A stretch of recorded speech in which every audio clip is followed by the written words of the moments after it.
Welcome, everyone, to the Savvy Ladies Wednesday Wisdom webinar. I'm Maggie Montemuro, and I'm the Marketing Manager at Savvy Ladies. I would like to remind you that if you have any questions during the webinar, you can type them into the chat box. And if you're joining us by phone, email your question to info@savvyladies.org. Today's presenter is Judy Katz, founder and CEO of Ghost Booksters. Judy has ghostwritten or edited 40 books since founding Ghost Booksters in 2004. In 1987, Judy founded her own PR firm, Katz Creative, after serving as associate editor on two McGraw-Hill publications, PR director for Madison Square Garden, and writing freelance feature articles for women's and general interest magazines. Judy is also the author of a novel written under her own name titled Prisoners of Love. Thank you for being with us today, Judy, and I'll hand it over to you. Oh, thank you so much. Hey, you guys, thanks for being there. I'm going to talk a bit about myself, but it's really about you, your hopes and your dreams and the roadblocks to you becoming an author. So let me tell you that what wakes me up every morning thinking that I'm 40 is my passion for turning people into successful authors. But I'm not 40, I'm 75. And that's not your grandmother's 75, believe me. And my boyfriend is much older, and he still runs a major company and is remarkable. So you are all amoebas, just emerging from the ooze compared to me and to him. So there's no excuse for you to not ramp up your professional life or even, if you're at that point, to reinvent yourself. And to me, a book can do that for you. It's like being author of a book that establishes you as an expert in your field is like having an MD, a PhD, a JD after your name. And when I try to get people on the big shows and in the big magazines and newspapers, they always want to know, does this person have a book? So that, is really very important. So I'm going to tell you briefly how I became a ghostwriter. And then we'll get to the formula I use that has enabled 40 people to become successful authors so far. 40. I'm still working on more. And it's a formula I believe you can use to write your book. Keep in mind about that Yoda said, trying is lying. You don't try to diet. You don't try to work out. And you don't try to write. I mean, that's right. You sit down and write. So what holds you back? I'll tell you what holds you back. You don't even know what you don't know. So let me explain the pie chart of life. Just, see a circle in your mind. And the first little sliver is your area of genius. It's what you are passionate about, what you love. And then there's a little sliver next to it, which is what you don't know. For example, I know that I don't know how to cook. So I go into the kitchen and I'm like, what room am I in? 3/4 of that pie is what we don't even know that we don't know. And I think in the arena of book writing, it is an area of, I don't want to say ignorance, but just lack of knowledge. For a lot of people, they don't know if they should go to a publishing house. How do you do that? Do they give advances? How do I get a literary agent? Should I self-publish? If I self-publish, how do I promote my book? What are the costs involved, etc.? So this is my little sliver of genius, if I might say that. And I'm going to give you some answers. And then any questions you have, you can ask afterwards. Or you can always call me, and I'll be happy to talk to you individually. My pleasure. So, how did I become a ghostwriter? It was 95 degrees out on an August day. I had 14 people working in my PR firm, and I was everybody's Jewish mother. Everyone had a drama, a problem, and I wasn't writing. I wasn't doing what I love to do. And I came home to my 2,000 square foot, 3 bedroom, 3 bath, terraced apartment on the Upper West Side, sitting empty all day. And I said to myself, what can I do that people will pay me fairly well for, and that I can, stay home and have a home office? And I thought of ghostwriting. And I went to one of my PR clients who had a Wall Street firm, and I said, "You need a book." And she said, "Why?" And I said, "Because it's the ultimate marketing tool. It will open doors that you don't even know are closed to you." And she calls that book her $8 million book. We printed 7,500 copies. I wrote a cover letter. We sent it out to the CEOs she was targeting, and the phone never stopped ringing. And that's where her company went in less than a year and a half. And then we did some other books, and she recommended me, and other people did, and between networking and word of mouth and like that, it just started to mushroom, which is what happens when you love what you do.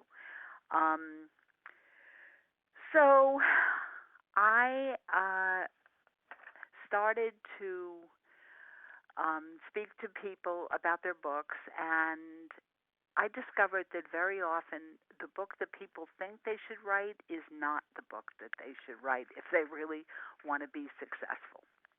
I'll give you an example. This was when I was charging $100,000 to write a book. Now I charge $50,000, and that's a whole nother discussion. But this man came to me and he said, "I want to do a book on my life in advertising," because he had sold his company for some millions, and he wanted to tell his story of his ad campaigns. And I said no. And he said, "What do you mean no? I will pay you your full fee of over the months, of course." And I said, "Well, there is a book, My Life in Advertising. Aside from the title, that's not the point. Nobody cares. It's old news. But that's not the book you should write anyway." And he said, "No, what book should I write?" And I said, "What are you doing for juice?" And he said, "Orange juice?" I said, "No, joy juice. You were up there on Mount Olympus. Everyone looked up to you, your wife, your colleagues, your children, everybody. And now you're on the ground with the rest of us. What are you doing to be happy?" And he said, "It's funny you should say that, because I missed the Peace Corps, and now I'm working in Harlem with this youth." And he starts telling me a story about an abused boy that he is an athlete and that he's got this relationship with. And I can see the movie. I can see Tuesdays with Morrie, The Blind Side. I'm like, I know what I can do with this book. And he said no, because his ego was so strong. And of course, he never wrote a book. So if I talk to somebody for 20 minutes or a half an hour and ask some strategic questions, I know what book they should write. Part of it is because I really know the industry. I know what's going on out there. I know what people are looking for. And when I start with a client, I do a lot of research to see what other books there are, what they want to position themselves as. And let me tell you my process. But first, I want to say this. People come to me and say, "Do you think I have a story? Do you think what I have to say is compelling?" And I tell them the truth. There are no new stories. Shakespeare said it all. Maybe the Bible before that. I'm more familiar. I was a Shakespeare scholar at Berkeley, so I know more about Shakespeare than the Bible. But I can tell you this. There are no new stories, but there are new voices. And as Joseph Campbell said, man is a storytelling animal. We need new voices. So there's, as long as you tell your story well in your individual voice, it has a good chance of being successful. Of course, there's some more elements that you have to think about. The kind of books that I work on are essentially anything that excites me, because the joy in my life is that I get to be other people, because I write in other people's voices. So they rent a space in my brain, and I become them, and how the well, for example, right now I'm working on an amazing Holocaust book with an 87-year-old whose story has never been told in this way. I'm also working, I do fiction, so I'm working on a Romana Clay with an incredible woman who, after 3 marriages, had to ask herself if she wants to continue being with men or with a woman. And it is really a riveting story. So um, it's really case by case. But here's how I work with my clients. If somebody tells me after we meet, we talk for a while on the phone or in person, that they're interested in doing a book, I write a writer for hire agreement that comes up with a working title and subtitle. Often that turns out to be the title because I get it in 3 in the morning or in the shower, um, and and then it just comes to me from the universe. And some of you will resonate with that, and some of you won't. But I think that you have to be open to listening to the stream of consciousness out there. You know, and so we work backwards, and I write that writer for hire agreement. But first, I ask the person, look, what is your wish list? The working backwards is I can't guarantee how many books. We all want to sell millions of books. That's a given. But I can't guarantee that. Again, that's the universe at work. So what do you want the book to do for you? Some people have a story to tell, like the Holocaust survivor. Some people want a memoir for their children and their children's children. Some people have a business and they want higher paying clients. That's the vast majority of my clients, my authors. Some people want to do a TED Talk, or they want their own TV or radio show. They want a lot of coverage. They have an inspirational how-to book. I've done health books. I wrote for 2 engineering news records and medical world news, so I really know how to turn jargon into mass appeal copy. And I bring in a lot of popular culture as well in my books. So I love to work with people who have other goals in mind besides how many books they'll sell. And the other thing that we do when I work with a client is we start thinking about the marketing, how we're going to get the book out halfway through, because I've had people come to me, their book is already on Amazon, and they are really unhappy, and they say, Judy, nobody is buying my book. It's just sitting there, lying there like a lox. What do I do? Why is that happening? It's such a good book. I spent 2 years of my life writing it. And I say to them, you know what? You wouldn't build out a retail store and spend a lot of money decorating it, and then on opening day throw open your doors and pray to God that people come in. You would market it. You would advertise it. You would beat the drums like they do with, coming movies. They drum up excitement in advance. That's what you have to do. And the other thing I do, I think a bit uniquely, since I have a PR background as well as the writing, I help my clients with marketing. And that is an extra cost, honestly, but it's, I'm the doula or the editor, the helper. I'm helping to birth the book, so I really know how it should be marketed. And then we go out to the blogosphere. The blogosphere, by the way, is the new Oprah. So you really have to work the blogosphere. So that is what we do. And then I meet with my clients either over the phone or in person. The first couple of months, about 8 or 10 sessions, an hour. They're very intense. I ask pointed questions, and we tape that. And then I have it transcribed, and then from those transcriptions, I create a table of contents. I'm telling you all this not because, my formula is the only way. It's because I think that if you set this up for yourself, and I'll come back to this, but if you set this up for yourself, you can do it on your own, if you're motivated. I've always found that, for example, with working out, I always have to have a trainer because otherwise I get lazy or I get distracted. So having an editor work or someone like me or somebody at the end who does a master edit is really important. But particularly once you have that table of contents, it's a roadmap for the whole book. It's just like each chapter is a term paper. Think of it that way, maybe.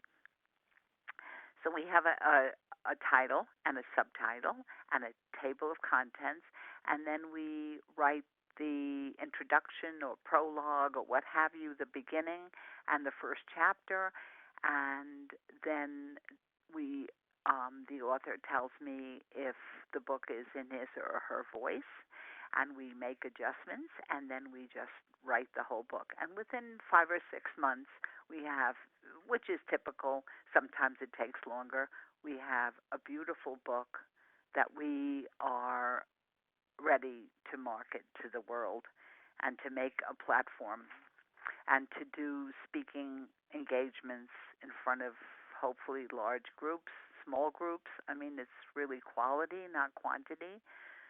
So it is a big investment if you work with a ghostwriter like myself or an editor, which I also am. But if you get one big client out of it, you've got your money back. Now, should you self-publish or should you go to the trade publications? Okay, so let's talk about that for a minute. Publishing has changed a lot, as we all know. I don't think we're in danger of never having publishers or never having literary agents or nobody reading, but I think fewer people are sitting down and reading. I think the attention span has shortened. I think we're very spoiled by electronics, and that's a whole nother discussion. But, I'm not a skeptic about it, and I can tell you that I read a book every other day. I read a lot of books, and I love to read, and I've been reading since I'm a little girl, you know, obsessively. I love to learn, and books take me into another world. And I remember when this all started at age 11 when I read short stories by Guy de Maupassant in English, not in French. I wasn't a prodigy. But I read his short stories, and they transported me to another world that I had no idea about. And I said to myself, that's what I want to do. If somebody can use words to take you into another world for that period of time that you're reading what they're writing, I want to have that power.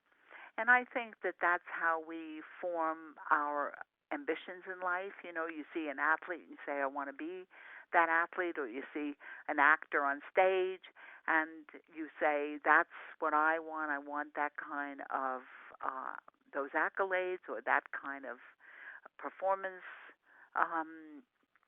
to lose myself in that kind of a performance. So we all choose something, hopefully. And by the way, as I said, you can always reinvent yourself. Many people are at a stage in life where, they've done the same kind of work for 20, 30 years, and whether they lose their job or they're bored or the money isn't coming in the same way or the 3 Ds hit them. I call that the 3 Ds: death, divorce, or some form of disaster, empty nest, whatever. They get to a point where they really look into their soul and they say, what do I want to give to the world? What do I want to do that's different, maybe more, soul satisfying? So publishing has changed. They're not giving the big advances. And the big question, unless you're already a big name, hello. And the big question they ask is, what is the author's platform? Platform, meaning what kind of followers do you have? How big are those numbers? Do you speak regularly to audiences? In other words, truthfully, are you going to help them sell books? They're not doing it for you. You still have to hire your own publicist. They may give you a boost the first month or two, but then if the book doesn't fly off the shelves, they're gone, and they move on to other things. So really, you have to pay for your own publicist. You're not getting an advance, and you're handing over control, and you have to hope and pray that you're going to get your royalties in a timely fashion and in the right amount. So to me, self-publishing, if you do it the right way, meaning very professionally, where the book looks, it doesn't have typos, is beautifully written, has a great cover, has high-end blurbs, that kind of thing. And that's the kind of books, that I help put out. There are 1 million books, roughly, that come on the market every year. And most of them are garbage. They are. They've got typos all over. Just understand that Amazon doesn't look into the book. You send them the book, they put it on. They don't care. It's your job to make sure that your book is perfect as anything can be perfect. Nothing's perfect, but close to perfect. So most of the books that I have worked on are intended and were intended to be marketing tools and to fulfill those, wish lists that I talked about, people's wish lists. I have brought books to literary agents. I work with Al Zuckerman at Writers House, who's a genius, and if you look him up, you'll see that he has handled most of the best-selling authors ever and has the largest literary agency in the world. And he's a really good friend. And, I brought him some books here and there. And some he turns down, but he looks at what I give him pretty quickly. And I do work with a couple of other literary agents. Just so you know, the typical time it takes to get a book out is 18 months to 2 years, unless it's some notorious thing and they're going to fast track it. But typically there's a whole process for getting a book out, and it's a 2-year deal. Most of the people that I work with have thought about having a book for a very long time, and they decide they want it yesterday. They really want it within a few months. They want it done right, but they want it quickly so they can start, gaining the advantages of being an author. So that is my process, and that is my passion. And I think we should just look at the slides. And I believe you can get copies of these slides, or, we can make them available to you. So the first thing is, what passion lights you up?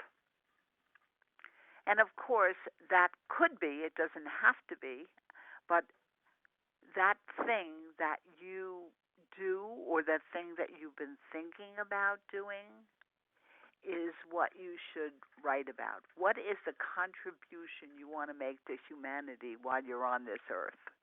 And I would suggest, because this is what I do, is when you think about what you want to write about, I would go to Google. God bless Google. You don't need a brain anymore. You just need to Google everything. And you see who has written, do a bunch of little different sound bites and see who has written anything like it, and then look at the descriptors of their books. And, make sure that yours is sufficiently different. Of course, it's going to be in your voice, but still, if you're writing about something and someone just put out a book on it, then yours had better be very, very different, a different angle. And I would just see what the conversation is about your topic. And, that's the research part. I would also go out and see what the marketing possibilities are. Again, we go back to what is it you want this book? A book is a tool. You're going to be putting your money, your time, your, intention into this project. So you really want to know, is there a receptive audience? Think about the audience that you intend to read your book. And it should be somebody like yourself. It should be somebody, because you're so interested, you want it to be people who feel the same way. So that's the research part of it. And then the next thing is to come up with a working title and subtitle. And, I'm a big believer in kind of not pushing things. The brain never sleeps. So I kind of tell the brain some stuff about the book and what I think, the title could be, and then it kind of pops out. So I think that you can program your mind without pushing, oh my God, what could the title be? And I really work with a lot of different words and move them around. The title is the sizzle, and the subtitle tells you what the book is, really about. So if you go to Ghost Booksters, I won't go through all my titles and subtitles, but if you go to ghostbooksters.com and you look under, the books, the listing of all the books that I've helped write and brought into the world, you'll see titles and subtitles, and I think, you'll understand what I'm coming up with there. And then, as I explained earlier, you sit down and kind of create a flow. What is it that I want to say? And, sometimes when I do a table of contents, it's very organic. So eventually the number 7 might become number 3. I move it around. The logic of it can change. But again, it's so easy to have the material there, and then you can, shape it. And I use a small handheld tape recorder that I, interview people with. And I want to tell you, I think I bought it maybe, 5 years ago for $79 at Amazon. Yeah, and it's called a Sony. I don't know if there's it's just a tiny little thing. It is amazing. I mean, there's endless stuff that you can put on this. I don't have a, oh yeah, it's called the IC recorder. And it fits into the palm of your hand, and you can take it anywhere. And this thing is amazing. So you can get one of those things, and when you think of something you want to say, just record it. You could be anywhere. You could be on the beach. You could be in your bedroom. You could be, relaxing in between watching TV, or have a dedicated session. And then you can have either transcribe it yourself or have somebody. It's very inexpensive to have somebody. I use a wonderful person. She's very reasonable and very fast. In fact, I just want to tell you, I have a team of talented people who do like Tony does all my websites, and he's a genius at that and very inexpensive. I have people who help me with proofreading. I also have a wonderful circle of very, very talented writers. And some of them charge a lot less than I do, and they're really good. So if you can't work with me, no worries. I can hook you up with the right writing partner if that's what you want. Yeah. So the handheld recorder, you speak your thoughts for each chapter, and then you have it transcribed by someone else. By the way, I want to say something right now about marketing. It's not inexpensive to hire a publicist, and there are all kinds of different publicists, and there are people who just specialize in, media, in online media, social media, they call it. But I would say you should never be your own publicist. I don't care if you get a cousin who's good on the phone, but Elvis didn't call people up and say, "Put me in your movie. I'm talented." He had Colonel Parker to do it for him. You need a Colonel Parker. You need somebody who really believes in you and can, if you say I'm great, that's advertising. If someone else says it, your publicist, your manager, that kind of person, then it's marketing and it's editorial. So just keep that in mind. Okay. And then step 7, as I said, use the transcriptions to begin writing your chapters.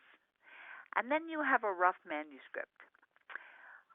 I would suggest that you, in between, get an editor to clean it up, not just typos, but I mean really see if they can do a little bit of a master edit to make it more literary. And then I would get initial feedback from a trusted focus group, people that you know will give you an honest appraisal. And you have to have a thick skin. Because you know what? Many best-selling books were rewritten 6, 8, 10 times, just edited. And you wouldn't believe some of the books that have been edited multiple times. So that's step 8. And then I would say, when you have a book that people are saying, I couldn't put it down, it's really good, then I would say it's time for you to decide whether to self-publish or try to find, a literary agent and a publisher. So again, it's hard to get a literary agent. And I mean, it's hard unless you work with somebody, something I do for my authors, but there's so many. If you find somebody who has published a book something like yours, they're interested, I would follow them on Twitter. I would write them an email. I would be unstoppable in trying to have them recognize you as an individual so that your manuscript doesn't wind up on the slush pile and sit there for, months or a year or forever. But I really believe in writing an astonishing synopsis and summary. In other words, a summary of what your book is, and make it the pitch so compelling that they want to read the manuscript and they ask for it. When they ask for it, it's a whole nother ballgame. And, that's what you really need to do. Okay, so that's if you decide that you want to find a literary agent. And by the way, you can also try for a literary agent and then decide to self-publish. Some self-published books have done so well that they caused an auction, multiple bids. It's rare, though, in all honesty. The other thing is there are people who have done ebooks and put them out there inexpensively, going through createspace.com, which is owned by Amazon, and they format it in a PDF in the right way, and they code it for, for the ebook situation, and for 99 cents. There are several success stories where people have made literally millions of dollars on ebooks, charging 99 cents or $1.99. But then, you do have to market.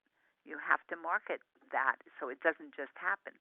But there are all ways to do guerrilla marketing with videos and, networking, etc.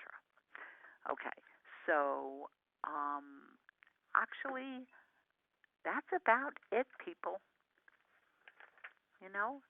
I just have one last thing, and that is, you can skip all 10 steps and hire someone like me, an award-winning Sympatico ghostwriter, who's looking for interesting stories, and that's what I have to tell you today. I'd love to hear your questions. Great. Thanks, Judy. Just a reminder to everyone that if you do have any questions, you can type them into the chat box or you can email info@savvyladies.org. And we had some questions that came in. So I'll start with this first one here, which is, can you talk a little bit more about getting a focus group? And then once you have one, how would you structure it? Yeah, sure. I mean, I have some other best-selling author friends that I go to with a book when I have a manuscript and I want to know if we're on the right track, whether it's a thriller or it's a business book. You know, I choose people who are experts in those arenas, and then they don't charge me anything. They do it because I do it for them. So I send them the manuscript. I tell them I need it, and I'll make it up 2 weeks or a month. You know, try not to leave it too long because people tend to leave things for the last minute. But I would say 3, 4 people, up to 6, no more than that, because everybody's got an opinion, and they're not always the same. But I say if you can, I wouldn't go to my husband, my wife, my boyfriend, my girlfriend, people who share your bed or your life or who work for you are going to tell you what you want to hear. I would go to people who you can rely on to be objective. And then you tell them, look, I have a thick skin. I'm here to learn. I'm here to improve and make things better. Tell me the truth. And I think if these are good people, they're not, and there is something wrong with your manuscript, they are not going to say, don't give up your day job. They're going to say, I think it could be better. The other thing you could do, I do something called a book report, and people who already have a book come to me, and I read their book, and I give them 6, 8 pages, but it is very strategic. What is good with the book, what's wrong with the book, and how to fix it. And people call that, game-changing, and I charge $1,500 for that, and it comes with an hour-long strategy session afterwards. But anyway, you can get people who will read your book and give you intelligent feedback, and then you make up your own mind. So that's my answer. Okay, great. Thank you. Another question here is, if I use a ghostwriter, who does all the press interviews? Would it be me, the named author, or the ghostwriter? Oh, that's a great question. I'm a ghost. I don't exist. I am your scribe. I and my writer for hire agreement spells out that you own all the rights, and that I am just the writer for hire. It's a modest just. It's a big role. However, you do all the interviews. I don't exist. My name is not on the cover unless it's a very unusual situation where for some reason we're going to co-author, but that seldom happens. I'm a writer for hire essentially. So those interviews, and I do get the interviews, so I also serve as a publicist, or if you have an outside publicist, that's the person who's going to the media for you, print and broadcast media. But I don't do interviews for my authors' books. I don't exist. My authors do their interviews. So I just want to be very, very clear. I'm glad that question was asked. Okay, great. Thanks. We have another question, which is, do you have any advice on selecting the correct genre for fiction? That's very interesting as well. As far as advice, I mean, if you want to, I was starting a serial killer novel because I know it's strange, but I enjoy reading those. And if you enjoy reading them, you may want to write in that arena. And I don't I personally don't particularly like espionage and spy and things like that. So I would never be good at writing those, nor would I want to. I love drama or love stories or things like that. So I think that it depends on your what you like to read, and also the story that you come up with. If you're talking about, for example, as I said, I'm working on a roman à clé, which simply means a it is a true story that's turned into fiction. I would say to protect the guilty.